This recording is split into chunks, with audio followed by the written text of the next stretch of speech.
magtitinta kape. Anong meron kayo suliranin? Kayo ba'y biniyaya ng Diyos?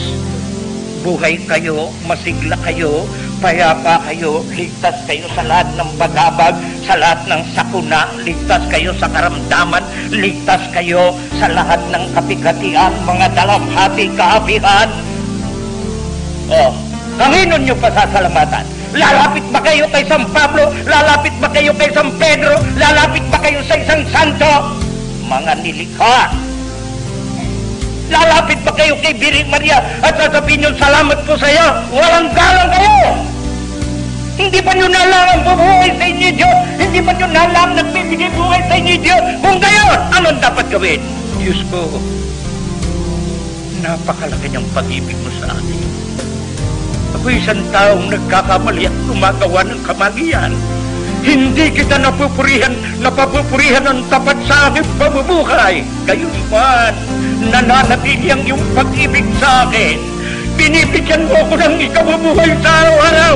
Ako'y payapa, ako'y tahimik, wala akong sakuna, ligtas ako sa batang ulo, sa mga masamang tao, sa mga ultindang, ligtas ako sa kapamukan. Diyos ko, tulungan mo ako, mapapurihan kita.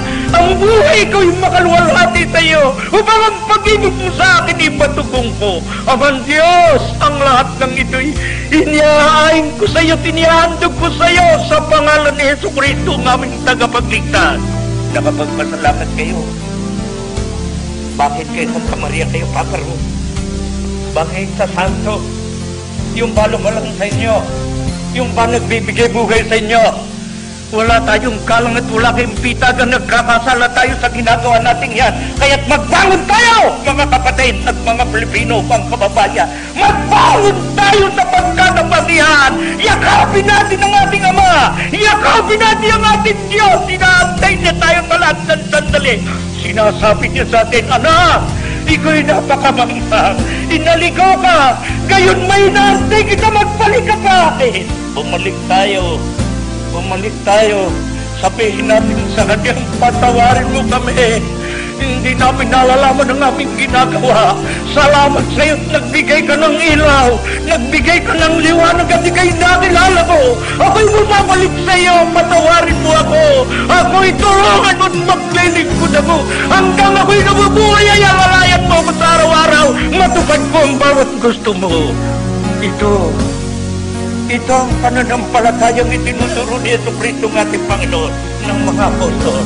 Hindi yan ang pananampalataya na itinuturo ng mga taong lumilito at gumagawa ng balita ating buhay. Hindi.